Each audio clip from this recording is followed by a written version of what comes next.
또 한 번 해야죠. 예, 혼자 있는 사람은 그렇습니다만은 옆에 있는 사람 또 앞뒤로 함께 예배드려서 감사합니다.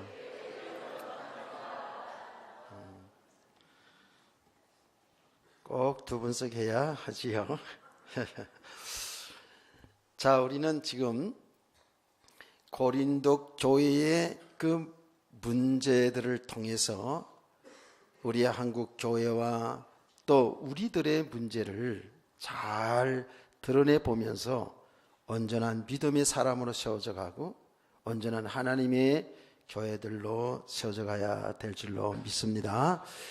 그 고린도 교회 문제 중에 아주 심각한 문제 중에 하나가 뭐냐면 음행 문제라 그랬어요. 이 음행 문제 심각하지요. 이 음행 문제로 인해 가지고 고린도 교회가 신앙생활이 완전히 흩어지는 그런 모습을 보게 됩니다. 그래서 바울 사도는 고린도 교회 성도들에게 이 음행에 대한 문제를 다루면서 결혼 문제에 대해서 이야기를 하는 겁니다. 결혼 생활, 부부 생활에 대해서 좀 구체적으로 얘기하고요. 또 더 나아가서는 홀로 사는 사람들에 대한 이야기도 여기서 구체적으로 하고요. 더 나아가서는 지금 시집까지 하는 처녀, 총각들을 위해서도 이렇게 이야기를 합니다. 가르칩니다. 그래서 이 고린도서 7장 전체의 내용이 바로 이런 결혼 문제에 대해서 이야기를 하고 있습니다. 여러분 다 결혼하고 살고 있는 우리 성도들 여기에 난 결혼해서 잘 살고 있는데 라고 이렇게 무관심해서는 안 되거든요. 굉장한 문제들이 많이 결혼한 가정들 속에도 일어나고 있잖아요. 이 결혼 문제에 대해서 또 독신 문제에 대해서 성경을 바로 알지 못하면 여러분의 신앙생활이, 가정생활이, 우리 인생이 바로 되지를 않습니다. 그래서 아주 이게 중요한 내용들이 되겠지요. 지금 이 결혼 문제와 연결돼서 우리 말하자면 성생활의 문제가 굉장히 문제가 많습니다. 그 당시뿐만 아니라 오늘날도 이런 문제들이 교회 속에 일어나서 얼마나 사회의 지탄을 받는 일이 많습니까? 참 부끄럽게도 지난 주간에 뉴스에 나오는데 뭐 큰 교회에 목사가 이런 문제에 걸려들어 가지고 징역을 15년 선고를 받는 모습을 보는데요. 정말 가슴이 먹먹해지고요. 그렇습니다. 뭐 지금 다 뉴스로 나와서 알겠죠. 이런 것들이 한번 나가게 되면 성도들의 개인의 신앙생활이 막 무너져요. 문제가 돼요. 문제가 되고요. 교회가 막 문제가 되잖아요. 하나님께 영광 돌리며 살아야 될 우리 성도들이, 우리 교회가 그 하나님의 영광이 땅에 떨어져요. 전도의 길이 막혀져요. 그뿐이 아니지 않습니까? 이런 엄행 문제에 걸려들게 되면 우리 개인의 인생이 완전히 실패로 들어갑니다. 물론 이런 데서 정말 철저하게 회개하고 돌아와서서 더 믿음의 사람으로 세워져 가는 과정은 있지만 정말 내 개인과 또 우리 가정의 문제가 들어올 뿐만 아니라 사회의 문제까지 이렇게 연결되는 것이 바로 음행의 문제거든요. 그래서 많은 그리스도인들이 이 문제에 걸려들어서 신앙생활에 실패할 뿐만 아니라 자기 인생을 실패하고 사회의 문제를 갖다 주는 일들이 지금 얼마나 많이 있는지 모릅니다. 이 문제는 굉장히 심각한 문제거든요. 그래서 제가 지난 주일에도 말씀드렸잖아요. 이 음행의 문제는 나이가 많고 적과 상관이 없다라는 거예요. 다 있다라는 거예요. 나는 나이가 많으니까 이제는 이런 원욕이 다 없어서는 괜찮다. 그렇지 않은 거예요, 이게요. 나이가 어린 사람이든 나이가 많은 사람이들은 이 문제 다 자의 타의로 걸려들 수 있는 문제가 음행의 문제죠. 더 나아가서 이거는 직분의 문제도 아니에요. 우리가 신앙생활을 오래 했고 교회의 목사가 되었다고 해서, 여러분이 장로, 집사, 권사가 되었다고 해서 이 문제가 없는 게 아니란 말이에요. 누구에게나 다 이런 문제에 걸려들 수 있다는 것이죠. 그러니 우리 성도들이 더 이 부분을 심각하게 생각해야 되고, 이 부분을 바로 잘 알아야지만이 우리가 속지 않고 살게 되겠죠. 그런데 이거는 여러분 음행의 문제뿐만 아니라 그랬죠.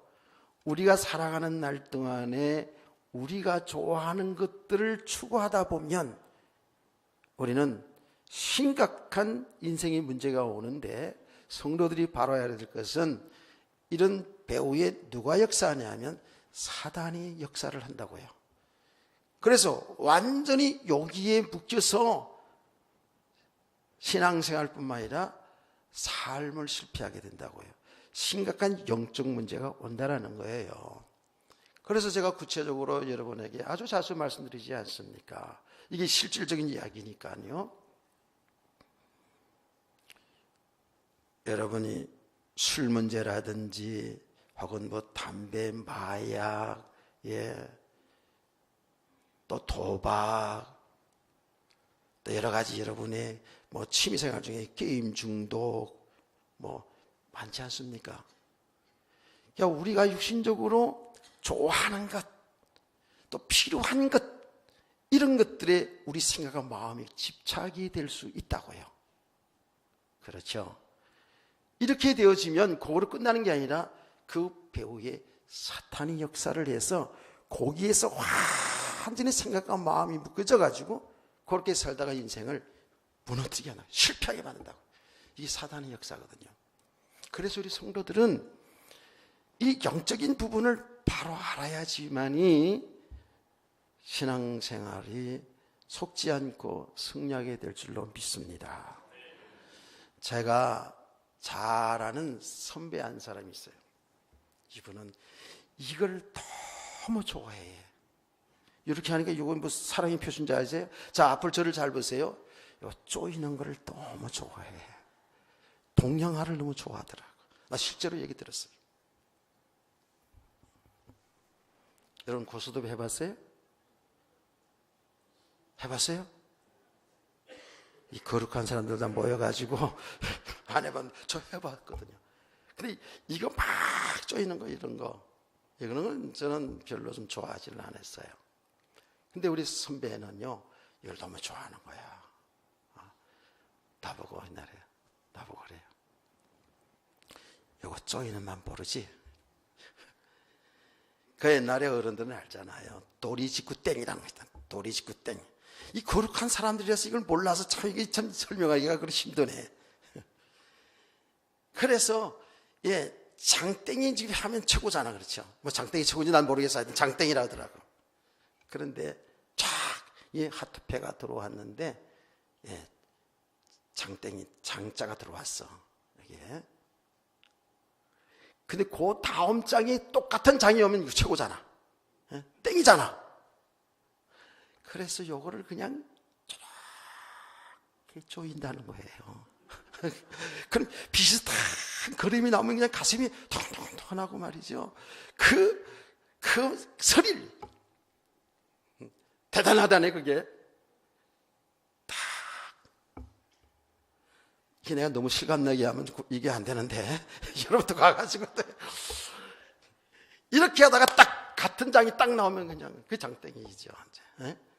그러면 돈 내기 하면 돈 다 끌어만 돼. 그 희열이라는 거는 말로 표현 안 된대요. 그러니까 옛날 어른들이 하는 얘기가 도박에 빠지면 마누라도 팔아버린대잖아.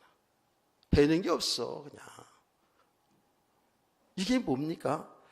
그냥 그 재미에 붙여서 그런 같이 보이지만 그게 중독성이 있다고. 쾌락을 느끼지 않은 요거 그야말로 쪼여있는 맛, 스릴, 그리고 또 돈을 따고 막 이러는 것들에 대한 재미, 스릴, 쾌락이거든요. 그게. 여기에 빠져들기 시작하면 심각한 영적인 문제가 온다라는 겁니다. 그래서 성문제뿐만 아니라는 거예요. 그래서 제가 전에도 얘기하지 않았습니까? 우리나라 돈, 옛날에 그 상평통보이라고 그 조선시대 때에 엽전에다가 구멍을 뚫렸잖아요. 구멍을 뚫렸는데, 그거는 거기다가 이제 줄을 쭉 껴가지고, 줄을 이렇게 끼워가지고, 이렇게 사용하지 않았습니까? 그런데 그것을 아주 재밌게 하셔가더라고요, 어떤 분이. 왜 돈을 뚫렸냐? 이 돈을 통해서, 구멍을 통해서 사람이 보여지도록 하기 위해서 뚫렸다는 거예요. 무슨 말인지 얼핏 잘 이해가 안 되죠? 돈에 눈이 어두워지면 부모도 안 보이고 남편도 아내도 안 보이고 자식도 안 보일 수 있다는 거예요. 돈에 눈이 어두워지면. 그래서 구멍을 뚫려가지고 항상 사람을 볼 수 있게 했다는 거예요. 야, 그 해석 진짜 영적인 해석이야 이거. 그렇잖아요 여러분요. 돈 때문에 보험 들어가지고 남편 죽이고 아내도 죽이고 하잖아요. 얼마나 무서운 거예요. 돈이 우리 사람한테 필요한 거잖아요. 필요한 것이고 돈을 통해서 우리 육신의 삶의 어떤 욕구들을 채워줄 수 있다고요. 그렇기 때문에 여기에 집착하기 시작을 하면 어떻게 돼요? 이렇게 심각한 문제까지 온다는 거예요. 그 제정신입니까? 돈 때문에 부모 자식 간에 이렇게 되어진다면 그 제정신이에요? 아니거든요. 그게 완전히 영적으로 사단에게 쏙히는 인생이 되어버리거든요. 모든 게 다 그래요. 그래서 우리 청소년들 있으니까 늘 얘기하지만은 이 게임 중독 같은데 이런 것도요, 들어가면은요, 거기 빠져버리면 나중에 이렇게 심각한 문제가 오는 거예요. 성 문제도 그런 거 아닙니까? 이게 우리 인간에게서는 쾌락, 최고의 쾌락을 누릴 수 있는 하나님이 주신 이게 선물인데, 여기에 빠져 들어가기 시작하면 성중독증이 되어버리는 거예요. 그렇게 되면 그걸 통해서 사단이 역사하니까 그 개인의 인생 무너지죠. 부부가 문제가 생겨나죠. 가정 문제가 오지요. 그럼 자녀들 문제까지 오죠. 그러면 어떻게 돼요? 가정이 깨어지게 되면 결국 사회 문제까지 오는 거 아닙니까? 그래서 성경에도 보면 하나님이 진노하셔 심판할 때 보면 이렇게 사람들이 육신의 정욕을 따라서, 욕심을 따라서 타락했을 때 반드시 하나님의 심판이 오지 않았습니까? 자, 지난 시간에도 말씀드렸습니다. 이 범죄라는 것은 그 범죄 그 하나만으로 끝나는 게 아니라 이것이 연결되어 있지 않습니까? 부부와 연결되어 있죠. 부모 자식 간에 연결되어 있죠. 뭡니까? 이 사회 문제 다 연결되어 있잖아요. 이 죄라는 속성도 같더라고요. 창세기 6장에 보면 하나님의 사람들이, 사람의 딸들이 보기 좋은 대로 자기 아내를 다 삼았어요. 얼마나 이게 타락하고 엄난한 시대입니까? 그것뿐만 아니에요. 사람들이 모든 계획하는 것보다 다 악하더라고 했어요. 얼마나 사람들이 악해지는지, 얼마나 폭력적인지 다 고리고리 연결이 되어 있더라 그 말이에요. 그래서 제가 이런 비유까지 해놨습니까? 술집이 있다고 합시다. 술을 팔잖아요. 그러면 거기에는 뭐가 따라들어요? 이 성문제가 반드시 따라들어요. 거기에는 돈 문제이기 때문에 사기꾼들이 따라붙을 수 있고요. 거기에는 폭력배들이, 조직 폭력배들이 따라붙을 수 있고요. 이게 연결되어서 여기 한번 빠져 들어가기 시작하면 빠져나올 수가 없다는 거예요. 이게 현실이잖아요. 이게 죄의 속성이고요. 이런 걸 통해서 사단은 우리 성도들의 신앙을, 사람들의 인생을 망치게 만드는 거예요. 이게 개인의 문제예요. 교회 문제가 되는 거거든요. 얼마나 심각합니까?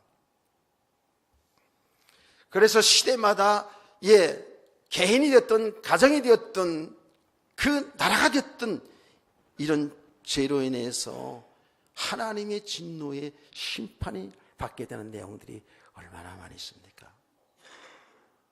우리 성도들 정말 말씀을 가슴으로 잘 받길 원합니다. 지금 나는 이런 문제 빠지지 않아서 괜찮다. 아니라니까. 나는 목사니까 괜찮다. 아니요. 더 공격이 더 많을 수 있어요.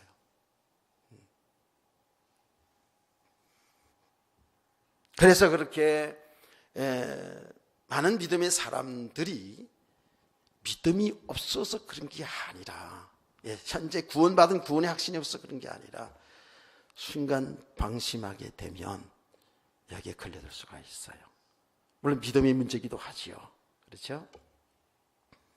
그래서 바울 사도는 고린도 교회 음행의 문제에 대해서 아주 세밀하게 지금 말씀을 가르치고 있거든요.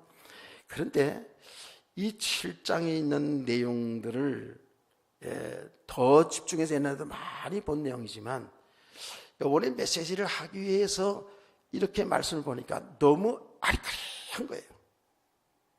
그래서 제가 어떤 본문보다도 많은 기도와 그리고 많은 연구를 했다. 연구라는 것은 이 부분에 대해서 훌륭하신 주석학자들이, 신학자들이 이 부분들을 어떻게 해석했는지를 도움을 많이 받았다는 거예요. 그래서 그 시대적인 배경도 살펴보고 또 단어도 살펴보고 그러면서 이 말씀을 이렇게 준비해서 여러분에게 이제 전하는 것이거든요. 자, 이제 지금 고린도 교회 문제 속으로 한번 본문 속으로 한번 들어가 보자고요. 7장 1절 말씀 보면 너희가 쓴 문제에 대하여 말하면 남자가 여자를 가까이 아니함이 좋으나 음행을 피하기 위하여 남자마다 자기 아내를 두고 여자마다 자기 남편을 두라. 이 말을 얼핏 드러난 이야기를, 이 내용을 보면 바울 사도의 주장인 것처럼 보여요. 그렇죠? 그러니까 여러분들이 이 시간 좀 집중해서 잘 들어야 돼요. 천천히 얘기할 테니까 잘 들으셔야 됩니다. 너희가 쓴 문제에 대하여라는 말을 여러분 바로 이해해야 돼요. 여기 너희가 쓴 문제에 대해서 다른 번역들을 보면은 이런 거예요. 여러분이 적어서 보낸 그 여러 가지 문제들에 대하여라고 이렇게 해석이 되어 있습니다. 그러니까 이 내용이 뭐냐면 여기에 너희가 쓴 문제, 여기 뭐냐면 고린도 교회의 그 문제들을 고린도 교회 성도들이 바울 사도에게 자기들의 견해들을 또 교회에 일어난 문제들을 바울 사도에게 편지를 써서 보낸 거예요. 이런 문제가 있으니 이거 어떻게 하면 좋으냐라고 편지를 써서 보낸 거라고요. 그래 너희가 쓴 문제에 대하여 그 말이에요. 이해가 되셨죠? 네. 왜? 고린도 교회는 누가 설립자예요? 바울 사도가 설립한 교회예요.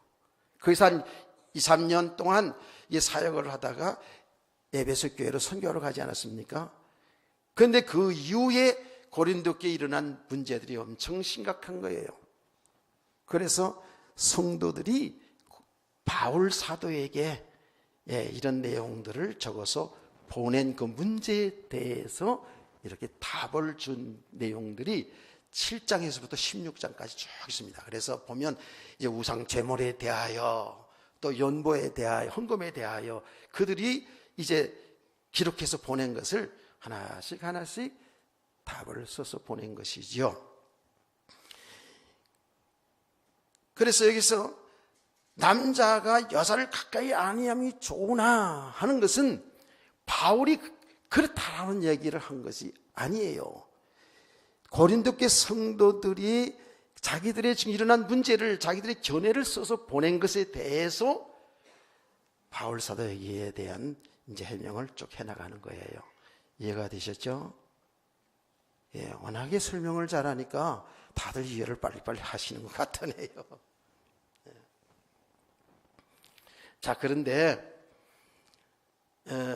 지난 시간에 한 말씀들을 조금 기억해야 됩니다. 이거는 지난 시간뿐만 아니라 앞으로 계속 이런 문제에 다룰 때 알아둬야 돼요. 어떤 거냐 하면 그 당시의 고린도 교회와 그 지역의 문화는 헬레니즘 문화다라고 얘기했습니다. 예, 그 당시에 헬라라는 나라가 아주 강대국이었거든요. 그래서 이 성경도 어떤 말로 써져 있다고요? 헬라 말로 써져 있어요. 그 나라의 문화가 그 전 지역들을 장악하고 있었어요. 자, 한번 물어봅시다. 우리 성도들, 우리나라의 저 고구려 시대부터 얘기하지 않고 시간 없으니까 고려 시대 때는 어떤 문화가 형성되어 있었습니까? 고려 시대 때 중요한 종교는 뭐였어요? 불교죠, 그렇죠? 그래서 이 불교의 사상, 불교의 영향이 많았습니다. 여러분, 고려가 망할 때, 제일 망할 때, 그 신돈이라는 중으로 인해 가지고 여러 가지 문제가 일어났다는 사실도 배워서 알잖아요. 불교의 문화. 그러니까 많은 사람들이 불교의 그 가르침의 사상이 전 국민 속에 들어가 있죠. 자, 고려가 망한 이후에 우리나라는 이시조선이 되었죠. 조선시대, 이시조선시대 때는 불교도 있었지만 결국 지나오면서 어떤 영향을 받았습니까? 유교의 영향을 받았죠. 공자의 가르침에 영향을 받았지 않았습니까? 그래서 군신여의, 부자여신, 붕어여신 이런 것들이 다 이제 공자의 가르침 속에서 우리나라 사람들에게 그 사상이 되었다고. 이게 문화라고요. 헬레니즘 문화가 그 시대 때 사람들의 영향을 줬어요. 그 문화 속에 어떤 사상이 있었냐 하면 이원론 사상이 있었다 그러지. 이원론 사상. 그 이원론 사상이 뭐냐, 이걸 잘 알아야 돼요. 이원론 사상이 뭔가 하면 우리의 생각은 선한 것이고 우리의 육체는 악한 것이다. 이렇게 이제 그들이 알고 있었던 것이죠. 우리 생각은 선하게 살려고 하는데도 우리 육신은 죄악 가운데 사는 거예요. 그래서 우리의 어떤 사상관념은 선한 건데 우리 육체는 악하다, 더럽다, 이런 사상이 있었던 거죠. 이런 사상이 교회 속에 들어왔어요. 교회 속에 들어와 가지고 교인들도 어떤 사상이 되어졌냐 하면 우리는 영혼 구원받았으니까 우리 영혼은 선하고 우리 육신은 악하다. 이렇게 여기 이웃론 사상이 들어온 거예요. 이 초대교회 이단설이잖아요. 놀라운 사실은 이것이 그대로 지금까지 이어지고 있다고요. 그래서 여러분들이 말씀드릴 때 하나님 다 하신다라고 이렇게 잘못 오해하면 이 이율론 사상이 빠질 수가 있어요. 조심해야 되거든요.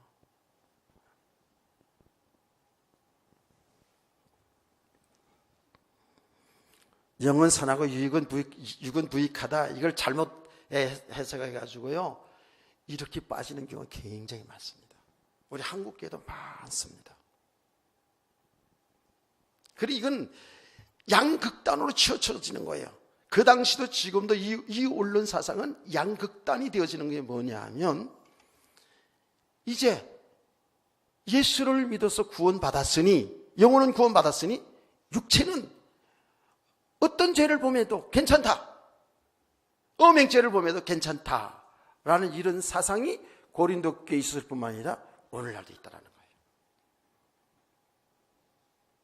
그래서 성도들이 막 타락해지는 거예요, 서로.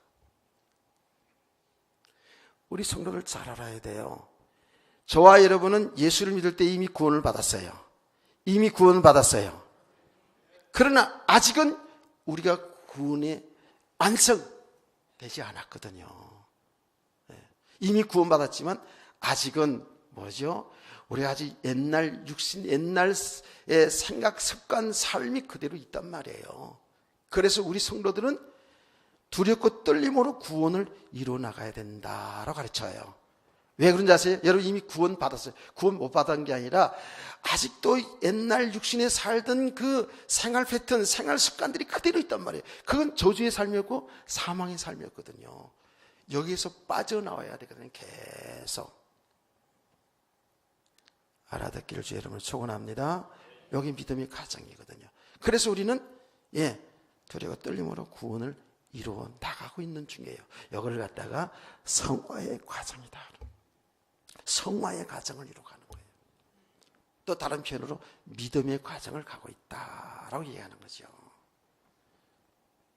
구원받았으니까 괜찮다, 이제 끝났다. 이렇게 살아가는 사람들, 육신에 얼마나 타락이 되는지 몰라요. 방종하는지 몰라요. 그래서 막 가정이 무너지고요. 실제로 한국교회에서도 지금 그런 일들이 얼마나 일어나는지 모릅니다. 그러니까 동시에 이 이혼론 사상은 아니다.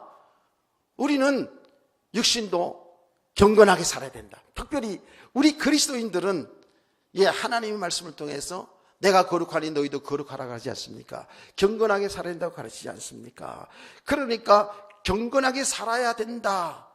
근데 우리 육신은 다 이렇게 육신적으로 욕심으로 이렇게 살려고 하는 게 있잖아요. 이걸 처복종시켜야 되기 때문에 우리는 모든 걸 다 끊어야 된다. 그래서 금욕주의가 생겨요. 금욕주의. 초대교회에 이런 일이 있었단 말이에요. 오늘날도 그래요. 금욕주의. 양극단으로 간다니까. 그래 제가 여러분 우리 교회에서 일어났던 일을 소개하지 않았습니까? 우리 교회에서도요. 어떤 교역자하고 그 교역자가 영향을 받아가지고 성도들에게 몇 분 성도들이 영향을 줘가지고 어느 날 제가 설교하고 났는데 저를 찾아와가지고 집사, 여집사님이 당돌하게 저한테 이러잖아요. 목사님도 회개하지 않으면 지옥 갑니다. 막 이러더라고요. 근데 내가 웃으면서 잘났어. 목사님도 회개하지 않으면 지옥 갑니다. 그러면서 요만한 죄도 회개하지 아니하면 눈곱만한 죄도 회개하지 아니하면 지옥 간다는 거예요. 제가 그때 라합에 대한 설교를 했거든요. 라합에 대한 설교를. 라합이 거짓말을 하는 내용이 나오거든요. 그 설교를 하면서 복음을 좀 얘기했는데 그거 지금 다 설명하려면 시간 많이 걸려요. 그 설교 듣고 와서 저한테 그랬어요. 라합은 구원 못 받았다는 거예요. 거짓말했기 때문에. 성경은 라합이 축복을 받았어요. 예수를 믿어서 축복받았다고요. 이렇게 극단주의로 간다니까. 요만한 죄도 회개하지 않으면 지옥 간다는 거예요. 그러면서 이런 사람들은 지금도 그렇다니까. 그래서 뭐 서울의 큰 유명한 교회 뭐 옥암옥에 하암옥에 이런 목사들도 다 지옥 갔다라고 이렇게 가르쳐요. 실제로 그게 마귀의 속는지도 모르고요. 성도들의 신앙을 혼란케 하고 성도의 신앙을 무너뜨리게 하는 사단의 속삭임인지도 알지도 못하고요. 성경 가지고 얘기한다는 성경 가지고. 그래서 요만한 회개하지 않으면 지옥 간다고 이렇게 양극단으로 가는 거예요. 고린도 교회도요, 이 이혼론 사상이 아주 팽배했던 거예요. 그래서 오늘 남자가 여자를 가까이 아니함이 좋으나 이런 내용들이 그들의 생각이란 말이에요. 바울이 이렇게 주장이 아니고요. 그들의 생각을 지금 적어 올린 걸 얘기하는 거예요.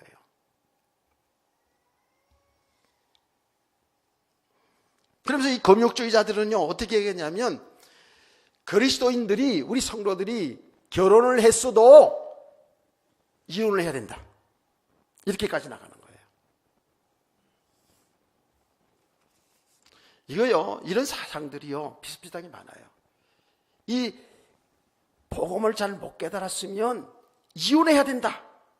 뭐 이런 이야기들도 오늘 한국교수 다 있거든요. 근데 요거는 이제 오후 시간에 좀 더 자세히 다룰 거예요.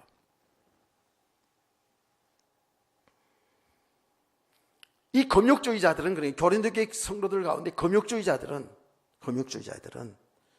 결혼했어도 이혼을 해야 된다. 만약에 이혼을 하지 않는다면 각방을 쓰라는 거예요. 일단 나오잖아요. 예? 5절 말씀 분방하지 말라는 말이 그런 의미에서 다 나온 거예요.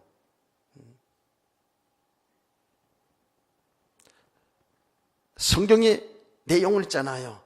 예, 그래서 제가 이거를 또 헬라어도 찾아보고 또 영어도 성경도 보고 그러니까 영어에는 뭐라고 되어 있는 줄 아세요? 타치하지 말라는 거예요. 결혼을 했어도 부부가 타치하지 말라는 거예요. 타치는 뭐예요? 건드리지 말라는 거예요. 아내를 건드리지 말라는 거예요. 남편을 건드리지 말라는 거죠. 말하자면. 그게 무슨 말이에요? 부부 생활을 하지 말라는 거예요.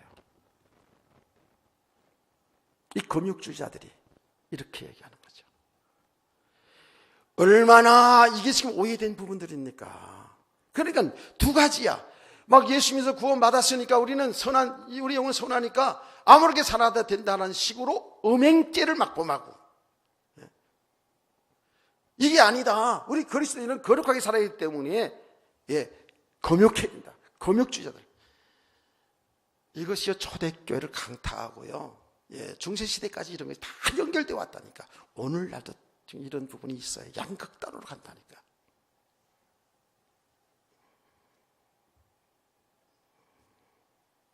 이게 얼마나 오해의 소지가 있습니까? 그렇죠? 그러면서 2절 말씀 보니까 음행을 피하기 위하여 남자마다 자기 아내를 두고 여자마다 자기 남편을 두라. 지금 이렇게 말씀 보면 2절 말씀 보면 상당히 오해될 소지가 많지요. 그럼 결혼이라는 것이 음행 문제 때문에 결혼하는 거냐? 결혼 아무것도 아니네? 이렇게 갈 수 있잖아요. 지금 이 부분을 잘 알아야 돼요. 이 금욕주의자들이 이렇게 잘못 말하는 것을 바울은 가르치기 위해서 지금 이런 말들을 사용하고 가르치고 있다는 거죠. 여러분, 그래서 이 결혼에 대해서부터 바로 잘 알아야 되죠. 결혼은 하나님이 주신 축복입니다. 옆에 누이 말합시다. 결혼은 하나님이 허락하신 축복입니다. 창세기 1장 26절에서 18절. 하나님은 남자 여자를 창조해서 한 가정을 이루어서 생육하고 번성하고 땅에 충만하고 세상을 정복하고 다스리라고 말씀했습니다.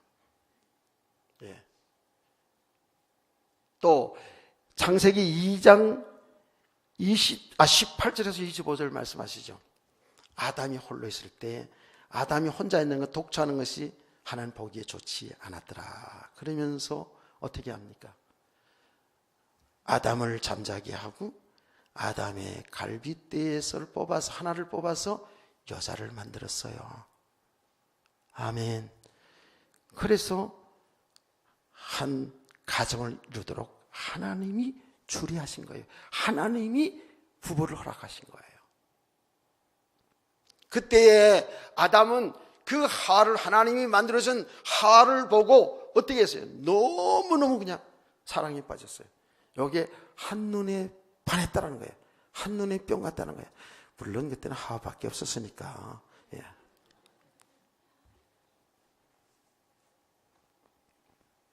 사실은 이 아담이 하나님이 지은 모든 동물들을 보고요. 다 암소가 있었잖아요. 그렇죠? 암소가 있었다.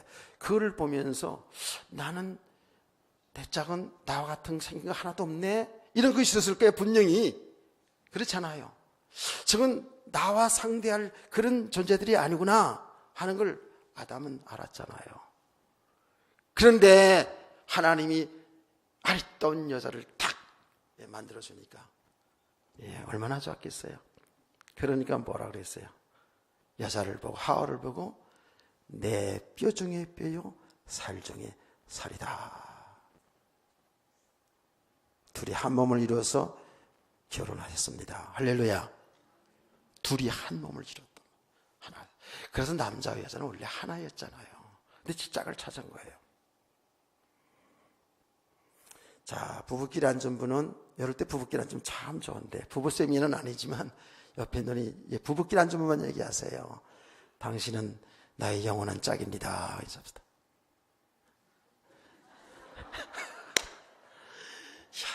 이제 오늘 이렇게 시켰더니 다음부터는 따로따로 앉을 것 같은, 그러면 안 돼요. 같이 앉아야지. 한 몸이라 한 몸. 하나였어요. 이게 하나님의 축복이에요. 그래서 자식을 낳고 번성하는 것, 이게 하나님의 계획이고 하나님의 축복이라고 해요. 우리 인간에게 있어서 이 가정이라는 것은, 부부라는 것은 정말 최고의 축복이거든요. 그렇게 믿으시면 아멘. 축복은 무슨 축복?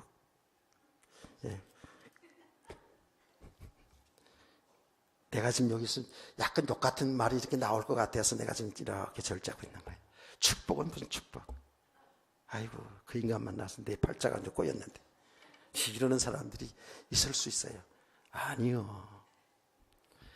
여러분에게 가장 적합한 사람을 만나게 한 줄로 믿으시기를 바랍니다. 진짜 이거요.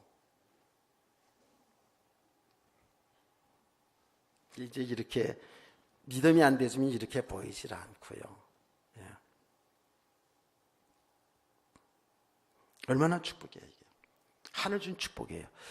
그러면 자식을 낳고 번성하는 것이 하나님의 계획의 축복이란 말이에요, 이게요.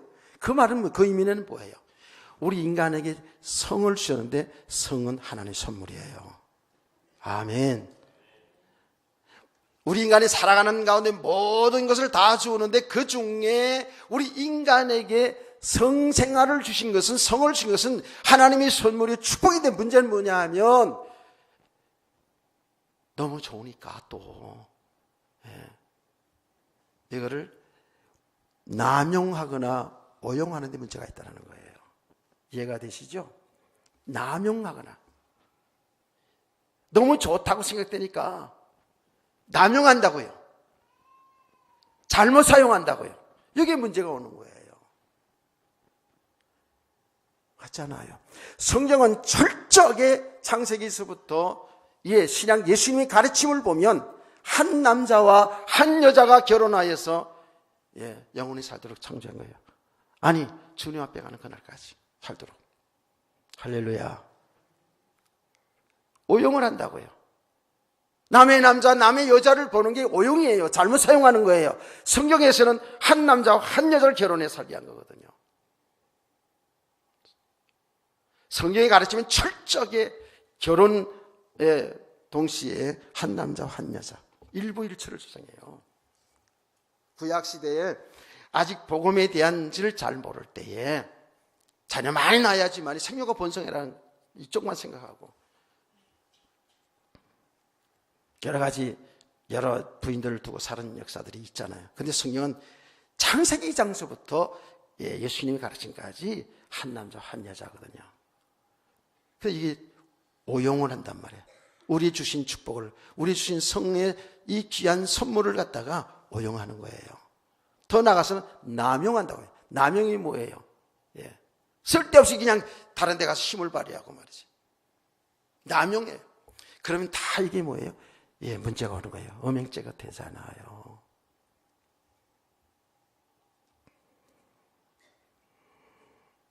여러분 잘 깨달았기를 주 여러분 축복합니다.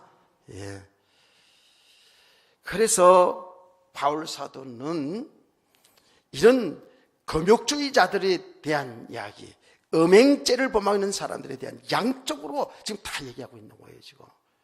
그러면서 금욕주의자들은 이렇게 우리가 결혼했어도 이혼을 해야 되고, 특별히 이혼할 사정이 안 되면 분방하라는 각방을 써야 된다. 그래야 거룩한 하나님 삶을 살 수 있다라고. 이게 다 잘못된 가르침이거든요. 그래서 바울 사도는 구체적으로 3절에 남편은 그 아내에 대해서 의무를 다하고 아내도 그 남편에게 의무를 다할지라, 그렇게 할지니라. 하고 말합니다. 여기 부부관계예요. 여기 의무를 다라는 것은 넓게 말하면 남편이 해야 될 일을 다 해야 되죠. 예. 또 아내는 아내가 또 해야 될 일을 또 가정에서 잘 해야 되고요. 근데 여기 더 집중적인 얘기는 뭐냐 하면 성생활을 얘기하는 거예요. 남편도 아내도 성생활에 대한 의무를 다 하라는 거예요. 제가 여러분에게 얘기를 하지 않았습니까? 어떤 고위공직자인데 저에게 상담한 얘기를 소개하지 않았어요? 근데 이분은 교회를 나가지 않는데 제가 교회를 잘 다니는 줄 알기 때문에 저에게 상담한 내용이에요. 그러면서 대본에 이런 얘기를 하더라고요. 기독교는 아주 나쁜 종교다고 하더라고요. 그래서 내가 깜짝 놀라서 왜요? 그랬더니 자기 아내가 집사래요. 그때가 40대 후반이나 50대 초반쯤 됐을 때예요. 예. 남자로서는 진짜 왕성할 힘이 넘치는 때였잖아요. 근데 이 집사가 부인이 집사인데 교회를 열심히 다니는 사람인데 맨날 교회 가서 있고 옛날엔 기도원만 있잖아요. 기도원에 간다고 그러고 그러는 거예요. 어쩌다 집에 있어서 남편이 아내를 사랑하는 마음을 가지고 하려고 그러면 어떻게 해요? 이 마귀 새끼! 이런데요. 물러가라! 막 이런데요. 얼마나 남자가 자존심 상하고 신경질 나겠어요. 오늘 아내들 한번 집에 가서 한번 그렇게 해보세요. 마귀 새끼! 아마 다음 주일까지 밤탱이 눈탱이 돼가서 올걸? 그러면서 그분이 전 상담을 하면서 그런 얘기한 거예요. 이 기독교는 아주 나쁜 종이라는 거예요. 그래서 제가 설명하고 땀을 뺐어요. 그런 게 아닙니다. 그건 잘못 정말 오해한 겁니다. 그런 게 아닙니다. 그 쭉 가르치는 게. 그렇지, 기독교가 좋은 종교로 알고 있는데 그렇게 가르치지 않겠지. 왜 아내가 잘못 알고 있는 거구만. 이렇게 하더라고요. 우리는 의무를 다 해야 되는 거예요. 그래서 결혼식 할 때 이거 서약 할 때 이거 서약이 넣잖아요. 의무를 다. 여기 부분에 대해서 참 할 말이 많습니다. 그러면서 4절 말씀 보면 이렇게 말합니다. 아내는 자기 몸을 주장하지 못하고 오직 그 남편이 하며 남편도 그와 같이 자기 몸을 주장하지 못하고 오직 그 아내가 하나니 그랬어요. 둘이서 제멋대로 살지 말라는 거예요.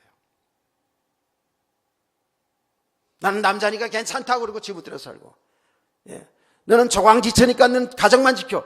이거 아니잖아요. 남자와 여자가 자기 몸을 주장하지 못한다. 왜 그렇습니까? 결혼과 동시에 우린 둘이가 아니라 하나입니다. 그래서 예수님이 하나님이 짝지으신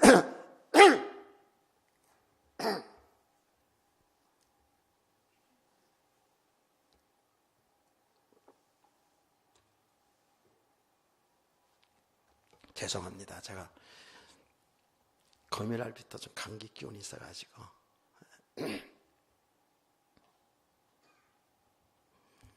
예수님 그랬잖아요. 둘이 한 몸이 이룰지니 결혼할 때 지금 얘기해요. 하나님이 짝지어준 것을 사람이 나눌 수가 없느니라 그랬어요. 아멘.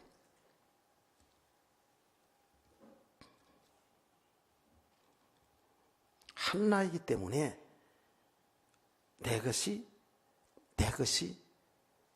아내의 것이고 아내는 나의 것이고 하나란 말이에요.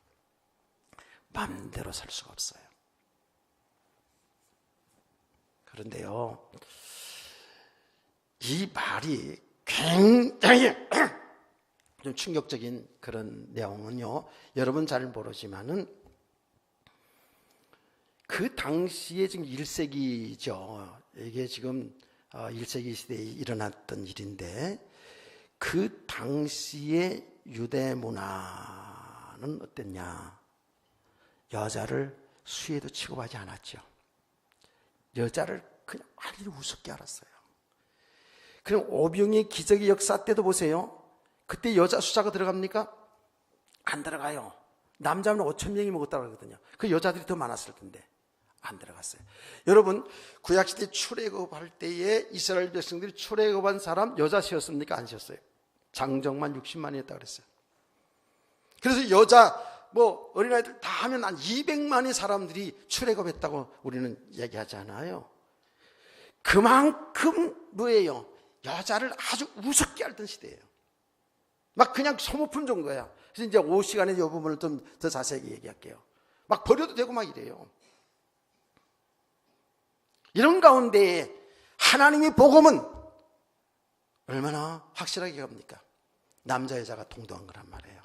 그거는 처음부터 창세기 2장에서부터 남자 여자는 인격적으로 동등한 거예요. 한 가정에 남자가 가장으로 세우긴 하지만 질서상 동등한 거예요. 믿으시면 아멘. 그래서 복음이 들어가는 곳마다 어떻게 해요? 자유함을 누리게 하잖아요.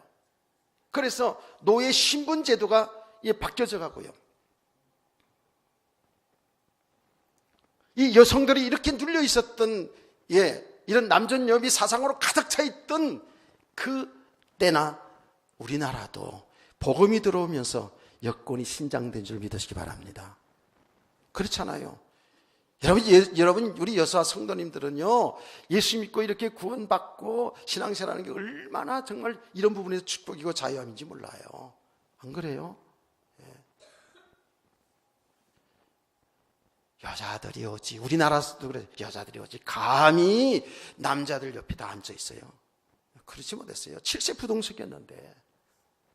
그래서 우리나라 초대교회 교회가 이랬잖아요. 이 반 나눠가지고 이쪽에는 남자 성도, 이쪽에는 여자 성도 같이 섞여 못 앉았었어요. 그런 사상들이 아주 빠져나가지 않았어. 이 복음이 잘 몰라가지고 이랬다고요. 이건 사실은 이 4절 말씀 이런 것들은요 굉장히 충격적인 말이에요. 그 시대도 그랬어요.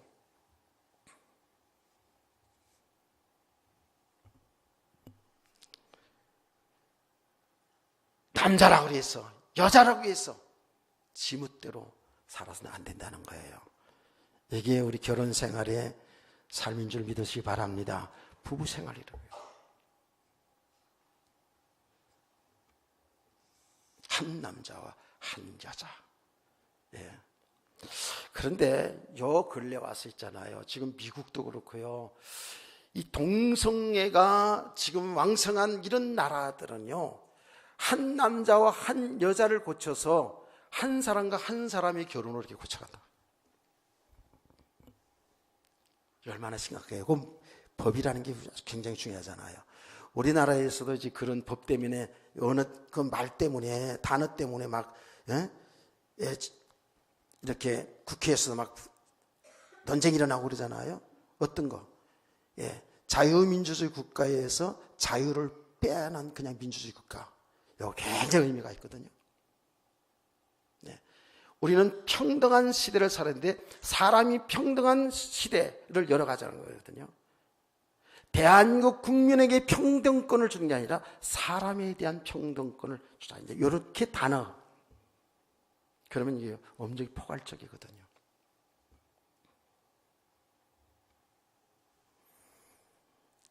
그러니까 한 사람과 한 사람이 결혼한다. 그건 뭐예요? 이거는 남자와 남자끼리도 여자와 여자끼리도 결혼을 허용될 수 있는 법이잖아요.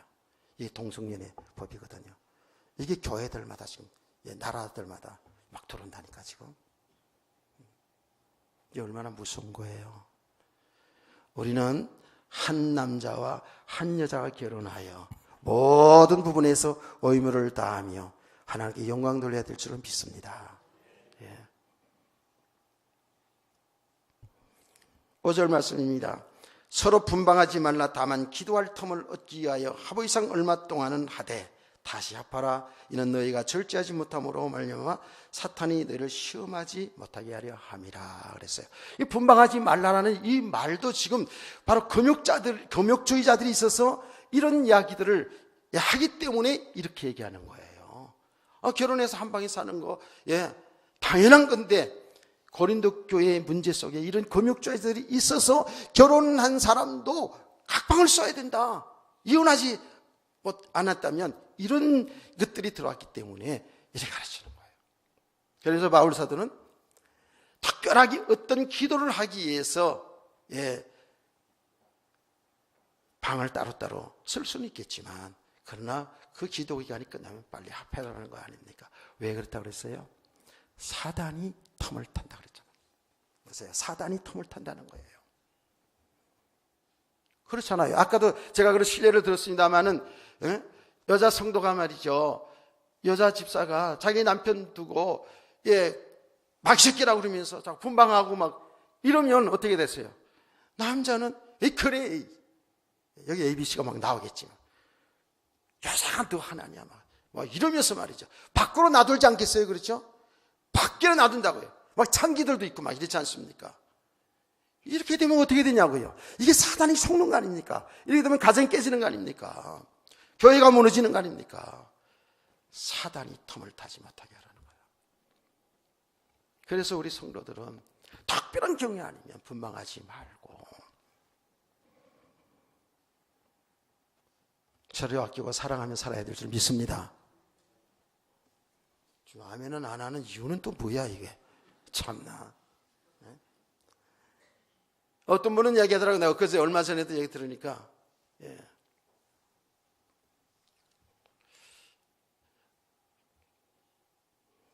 노예에서도 제가 좀 약간 소문이 났어요.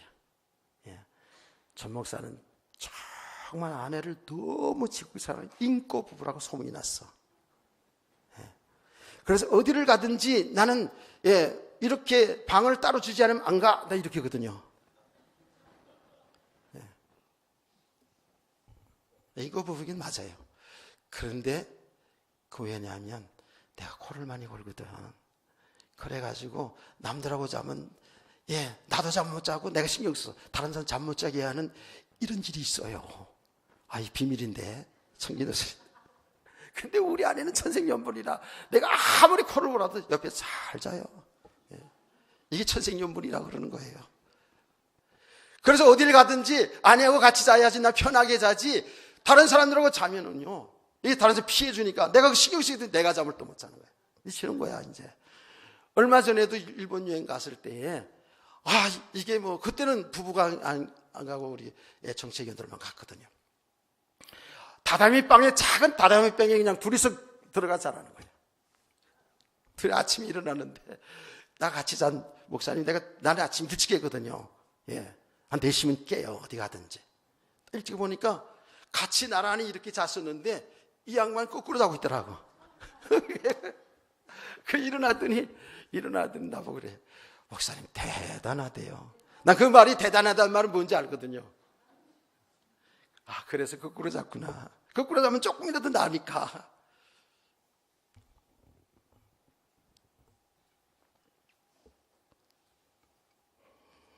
그래서 이런저런 얘기를 하면서 목사님 뭔지 아세요? 나이가 많이 들으니까 한 방에서 침대를 놓고 있잖아요. 서로 얼굴 보고 잔대. 이렇게 얼굴 보고 굿나잇 잘 자. 그리고 다른 침대에서 이렇게 얼굴 보면서 잔다더라고요. 여러분 그렇게 하지 마세요. 나이가 들수록 800이 해줄 힘이 없어도 옆에서 붙어서 자세요. 아멘 하는 사람 한 명도 없네. 성경이 이렇게 얘기한다고요. 사단이 틈을 탄다는 거예요. 그래서 이런 말들은 지금 무슨 말입니까? 여기 이제 오후 시간에 독신에 대한 이야기도 나오고, 다음 주일에는 처녀들에 대한 결혼 문제도 나오는데요. 성경은 철저하게 일부일처, 결혼을 이야기하고 있고요. 그 일부일처를 이야기하고 있어요. 근데 독신주의자들이 있죠. 이건 특별한 하나님의 은사를 받은 사람들이 있다라고 성경 이야기하는데, 그 부분까지 다 따르면 시간이 많을 것 같아요. 그래서 결론입니다. 우리 성도들, 하나님이 결혼을 허락하셔서 한 가정을 이루고 사는 성도들, 그래서 예수 안에서 정말 행복하게 살기를 주의 이름으로 축복합니다. 여러분의 의무를 다 하면서 행복하게 살아야 돼요. 그리고 이 결혼 제도는 여러분의 육신의 삶도 행복하게 자녀를 낳고 살아야 되는 것도 중요하지요. 그렇죠? 이거 중요해요. 그런데 하나님은 이 결혼 제도를 통해서 누구를 알아가게 하는 줄 아십니까? 그리스도와 그리스도의 사랑을 알아가게 하시는 거예요. 여기 복음의 비밀이거든요. 거기에 에베소 5장 22절에 33절 말씀이거든요. 이 부부 관계를 통해서 어떻게 말합니까? 신부는 남편에게 복종해야 되고 남편은 아내를 자기 몸처럼 사랑해야 된다라는 것을 가르치고 있거든요. 이 부부 생활에 대한 것을 구체적으로 가르쳐줘요.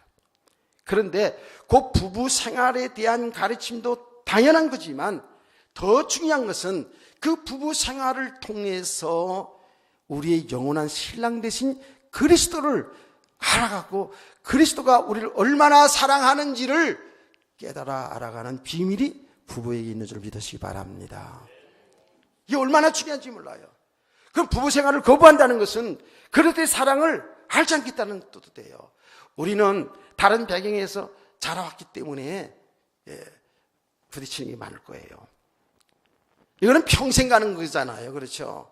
평생 가는 거예요. 왜 평생 가는 걸 아냐면 옛날에는 결혼해가서 3년 안에 이혼하는 사람들이 많은데 지금은 황혼의 이혼이 더 많다는 거 아닙니까? 지금 그 말은 뭐예요? 우리의 결혼 생애라는 것은 평생의 갈등 속에 간다는 거예요. 갈등 속에. 그런데 우리 성도들은 알아야 돼요. 이걸 참아서 되는 문제가 아니고 여러분 참으면서 살다 보니까 애들 낳았으니까 애들 생각하고 갈라서지 못해서 사는 이런 어른들도 많았거든요. 이제 우리 성도들은요 그게 아니라 나의 부부 생활을 통해서 가정 생활을 통해서 그리스도를 알아가기를 원합니다.